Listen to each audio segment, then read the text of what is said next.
Welcome to my Keerthi journey vlogs. இன்னைக்கு என்ன பார்க்க போறோம்னா டொமேட்டோ ஃபேஸ் மாஸ்க் பண்ணுவோமா. இதுக்கு என்ன பண்ணோம், ஒரு பீஸ் ஆஃப் தக்காளியை நம்ம என்ன பண்ணிக்கணும்னா ஹாஃபாக வெட்டிக்கோங்க.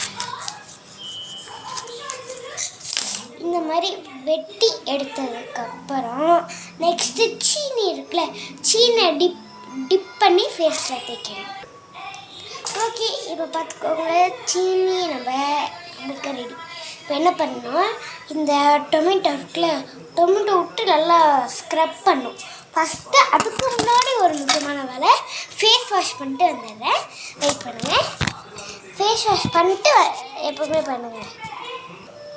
ஓகே, இப்போ பார்த்தீங்கன்னா நம்ம ஃபேஸ் வாஷ் பண்ணியாச்சு. நெக்ஸ்ட்டு வேறு என்ன டிப் பண்ணிடுவோமா. தக்காளி வச்சு இப்படி வச்சு நல்லா தேய்ச்சதுக்கப்புறம் இந்த மாதிரி வச்சு எடுத்துக்கோங்க. நல்லா தேய்ச்சிட்டே இப்போ நம்ம பண்ணும்போது உங்ககிட்ட அப்புறம் காப்பி தூள் ப்ரூ இருக்குங்கள, ப்ரூவில் ஆட் பண்ணாலும் நல்லாயிருக்கும். ஆனால் எங்கள் ப்ரூவில் காப்பி தூளே இல்லை. ஸோ இருந்தாலும் சன்ரைஸ் தான் இருக்குது, நம்ம ப்ரூ தான் போடணும் அதுக்கு. ஆனால் என்கிட்ட இல்லாதனால இப்படி நீங்கள் சீனி வச்சு டிப் ஆனால் கூட ஃபேஸ்க்கு அவ்வளோ டிஃப்ரென்ஸ் தெரியும். கண்டிப்பாக பண்ணி பாருங்கள், டெய்லி பண்ண தேவை. வாரத்துக்கு ஒரு தடவை பண்ணிங்கன்னா ஃபேஸ் நல்லா கிளியராக மாறிடும். ஓகே, இப்போ நம்ம நல்லா தேய்ச்சி எடுத்துக்கணும். ஓகே, கொஞ்சம் கூட விடாமல் தேய்ச்சி எடுத்தாச்சு. நெக்ஸ்ட் என்ன, ஃபேஸ் வாஷ் பண்ணிட வேண்டியதா. நான் போய் ஃபேஸ் வாஷ் பண்ணிட்டு வரேன். ஓகே, இப்போ பார்த்திங்கன்னா நம்ம ஃபேஸ் வாஷ் பண்ணியாச்சு.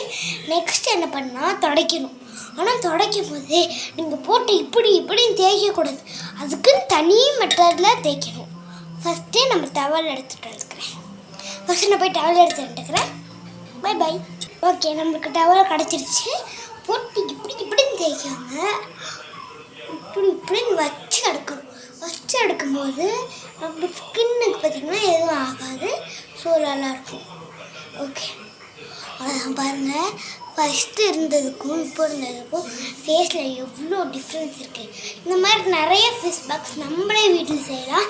கடையில் வாங்குறதுக்கு ஒரு தக்காளியும் சீனியை வச்சு சிம்பிளாக வேலையை முடிச்சிடலாம். எவ்வளோ செலவாகுது, தக்காளி சீனின்றது வீட்டிலே இருக்கும். ட்ரை பண்ணி பாருங்கள், கண்டிப்பாக டிஃப்ரென்ஸ் தெரியும். பை.